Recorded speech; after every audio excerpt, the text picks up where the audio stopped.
So, a little while ago we were talking about the eye, and I didn't clearly state the question I was trying to raise.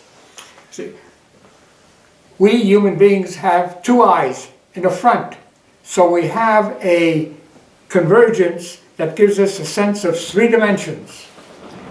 The squirrel, on the other hand, and rabbits have the eyes on the side. So while they're eating, they can see 180 degrees with this eye and 180 degrees with the other eye, 360 degrees. So if anyone is approaching them, like a hungry whatever, they can do their thing and run. So this camera does what I was told when I was a young kid by some artists who had an affinity with reality. Watch nature, learn from nature. And the people who did this camera, this wonderful piece of modern technology, are following the eye. It has a lens, like our eye, and it focuses at a point where the information is remembered. We have a memory. It's just like the human mind and the human eye. The question I really am asking, which is a puzzle to me, is the human intelligence, which designs, in this instance, the camera, doing a trip, learn from nature. It's very much like our eye. It has a lens, it has a focus, it has a memory, and not only that, but it can play on TV almost instantaneously. It's wonderful. So, the question I have about nature, we human beings don't live in a vacuum. We are part of this nature. We have been created by this nature, which is the universe. As above, so below. If we, with our intelligence, can make a camera do what it does, and nature can make an eye and a human being with a brain, with a memory, does what it does.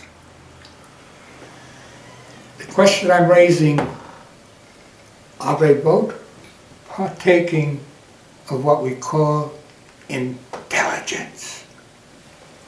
Well, there's, just to relate to, you've got four basic general philosophies: ontology, epistemology, ethics, and aesthetics.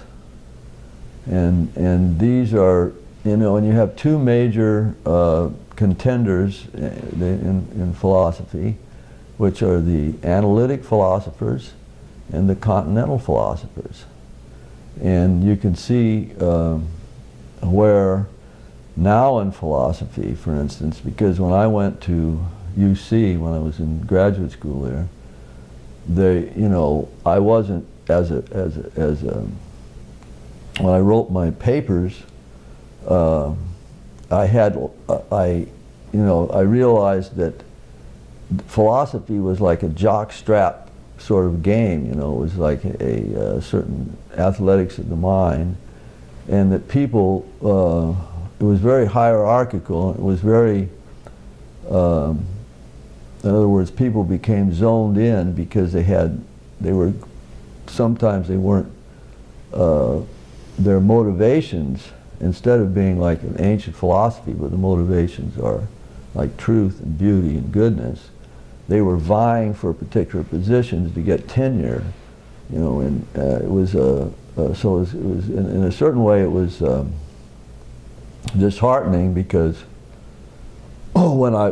because my woman friend at that time, she got me to dress up to go to graduate school and bought me this suit and everything. And when I go into I took this course in Descartes, this woman, I was talking to her, and I wrote these papers on the, the 3 meditations of Rene Descartes. And but I was talking to her, and I said, well, because I was realized she knew a lot about philosophy. I said, well, maybe we could create a philosophy. And she said, oh no. He said, we could never create a philosophy. So this was a person who was a historian of philosophy, and not somebody that was, and my nature is to look into the morphology of things, to see what's underneath, what is, I'm like, for instance, implicit reality and the unconscious. That's why I'm interested in not only, the pre-conscious and subconscious, but I think that, consciousness has many different levels in different kinds of consciousnesses going on, and that the people that are, because we know, from Wilhelm Reich, that there's ideas in our muscles, that there's no real, so I got into this thing of feeling thought, which drew me to study, feminine philosophers, and I gave a course on for 5 years at the Humanist Hall. I'd study a new woman philosopher for a month and then give a talk about it, in fact, they got a little offended because I showed where Hannah Arendt looked like Bob Dylan. Look at these pictures, but she does. I mean, she looks like, it's, they got a certain physiognomy, but anyway, so philosophy. So then I came to because before that, when I was studying philosophy, I got kind of hooked on bennies like Sartre, and I was zoning people in the corner and arguing them. And in fact, you remember when one guy flipped out, and I loved to hang people on their own petards, intellectually, logically. But then I realized that this wasn't really, this was a very narrow view of philosophy. This was, again, this jockstrap philosophy, people vying to, and really, continental philosophy is much more, it brings out the deeper person, the deeper man, because it's realizing that, what is, and it goes back more anciently, because a lot of these philosophers, some of them, fortunately lucky, like, Wittgenstein, who was able to see things from, remote, from, like, he was an engineer and architect, and he could see something, he could metaphor something in the whole picture of philosophy. So this is where I draw me into being a poet, a philosopher and a poet, is that when philosophy becomes more holistic, in other words, people are relating the whole man to the world, that's what philosophy is. It's just man's relation with the world. It's not, that's why it's Sophia and all these fields coming in, because it's the, like Leonardo da Vinci, the man standing up, he's in this cycle, he's moving, So it has a human gyroscope to it, and to guide this, we need all the particular, we need certain principles, like I was saying, laws against unreason. Certain laws, there's going to be rebels, but you have to have certain basic communication. This is Gadamer, the great German philosopher, and the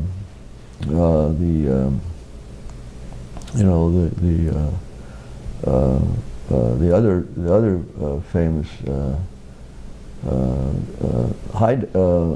no, it's not Heidegger. I'm trying to think of this philosopher, that talks about communicative action, and the fact that if we, we've got to develop dialogues with ourselves, even if we're living alone, and with the world. In other words, communication, correspondent theories. But then we have the problems with, like Quine says, the impossibility of translation. So, but this is one of our freedoms, because then we realize that there's something sui generis about each one of us. So it's not unique to be unique.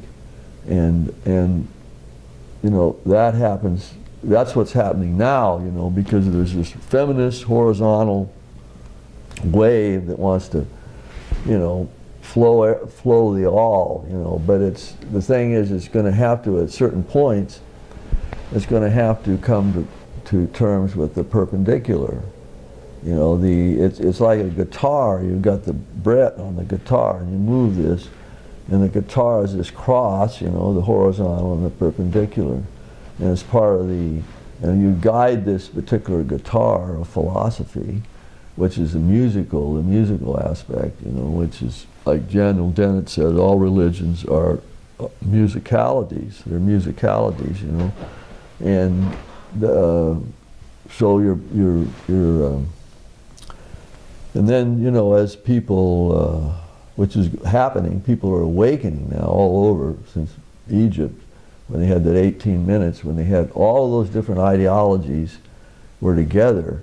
I mean, they had, you know, fundamental Muslims with atheists, with scientists, they were all together attempting to free themselves in some communion, you know, some serendipity, communion of, you know, their own beginnings, which are, you know, that's what philosophy should be going into. I mean, that's very Deleuzian. You know, Deleuzian is this French philosopher, and he says, you don't argue with anybody, you just take off on their points. You create with it. In other words, so you bring in the indiscoverant, which is invention and discovery together. You know, and you bring in the indiscoverant, and you're able to, you know, fuse and make different things from the philosophies, from the ideas of others. And of course, these have to be, you know, they have to be grounded. They got to have the torus, you know, they got to be a launching pad. You got to have some Watusi high jump place, you know, a ground by which you can, you know, which is, you know, and that's part of the whole question of, you know, warranted belief. You know, what are, you know, if you're going to talk about something that's fundamental, elemental, you know. And then you have the two problems in philosophy. One is that there's certain, you can do philosophy in the Deleuzian way, take off, if you assume a particular kind of magical common language. You know, you can, but otherwise, when you're doing philosophy, the big mistake is that people don't, as John Searle points out, they don't define their ontologies. They don't define these things enough to where there's a continual conflation between the signifier and the signified, where people are talking about things when they're really talking about the way they're using language, you know. And that happens. And then also, remember, philosophy has the time-space butterfly that changes over to space-time. So you've got the world of the dream world, and you've got the waking world, you know, dream world and the waking world, and also you when you're attempting to do philosophy, you're in Gertrude Stein's airplane, because you're very you can see where things are going and where they've been, because you have a span of vision that can encompass histories, and these histories then become golems. You know, they come up again, and they're servants. History is these servants that are created by making predictions that you know, create the returning future. And so I think philosophy, well, one of the important things about philosophy is everybody is a philosopher in this sense. Everybody has a Weltkanون. They have an outlook. They have an insight. Otherwise, they wouldn't survive for you to being aware of them. But there's very few, very few who do philosophy.